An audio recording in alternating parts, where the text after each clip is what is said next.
આપણી પાસે sandal boot ચપ્પલ બધું જ છે ને દીકરા, ખાલી એકવાર ચેક કરજે, 7 મહિનાના ઘસાઈ ગયેલા ચપલા પહેરે એ મમ્મી છે, અને ઘસાઈ ગયેલો શર્ટ જેને કોલરથી પહેરો છે ને એ બાપ છે. તમને ફરક પડે કે ના પડે, એમને ફરક પડે છે.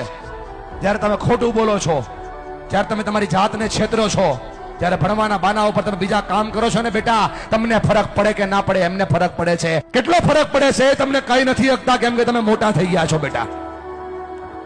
પણ તમે જ્યારે કઈ ડિમાન્ડ કરો છો ને, પપ્પા જોઈએ છીએ, તેની પાસે હોય નહીં તો એ દાંત કાઢીને જવાબ દે છે. તમે તો ખાલી માગી લ્યો છો કે ભાઈ પપ્પા જોઈએ છીએ, ત્યારે ખંભા ઉપર હાથ મૂકીને પૂછજો તો ખરા કે પપ્પા હું તો ખાલી માગી લઉં છું, તમે લાવો છો ક્યાંથી?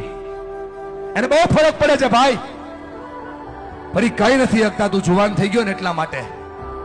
અને જો મારા પર ભરોસો ન હોય તો ખાલી આંખોમાં ચેક કરીને કેટલો ફરક પડે છે.